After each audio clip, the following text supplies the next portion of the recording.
देश का राजनीतिक चाणक्य कोई भी हो, लेकिन बात दिल्ली की आती है तो राजनीतिक चाणक्य केजरीवाल ही नजर आते हैं। एक बार फिर से केजरीवाल ने पासा पलट दिया है।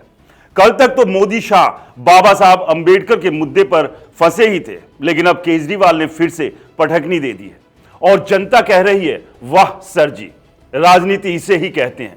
जब आम आदमी पार्टी के एक कदम से पूरी बीजेपी सहम गई, ना आंधी वाले बाबा काम आ रहे हैं और ना ही देश की राजनीति के चाणक्य कहे जाने वाले भाई की चल पाई है।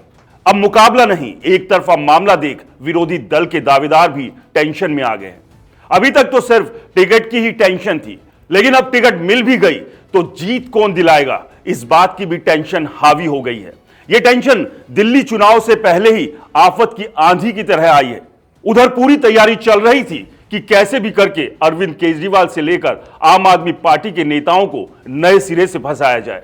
फिलहाल इस जाल में पूरी की पूरी पार्टी ही फंसी नजर आ रही है। हालात भी हाथ जोड़ रहे हैं। विरोधी को समझ ही नहीं आ रहा है कि जो चक्रव्यूह इस बार केजरीवाल ने रचा है उससे बाहर कैसे आया जाए, अपने खास की कुर्सी को कैसे बचाया जाए। खैर, अब कहानी पर आते हैं। दिल्ली विधानसभा चुनाव के ऐलान से पहले केजरीवाल ने एक बड़ा ऐलान कर दिया है। अनुसूचित जाति के लिए आम आदमी पार्टी ने खजाना खोल दिया है। महिलाओं के लिए धांसू प्लान का पहले ही ऐलान हो चुका है। अब नया प्लान विरोधियों के लिए एक और मुसीबत बन गया है। आखिरकार अरविंद केजरीवाल के नए कदम ने विरोधी दलों के दिग्गजों के दावों का दम निकाल दिया है। ये आपको बताएंगे, लेकिन उससे पहले ये जान लीजिए आखिर क्या प्लान बीजेपी की तरफ से सेट किया गया था, जिससे दिल्ली चुनाव में आम आदमी पार्टी को साइडलाइन किया जा सके। अब आराम से तसल्ली से सुनिए।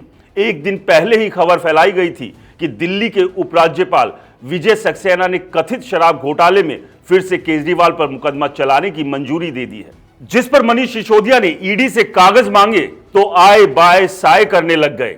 इधर मनीष सिसोदिया मोर्चा संभाले हुए थे तो उधर अरविंद केजरीवाल ने बड़ा ऐलान कर दिया।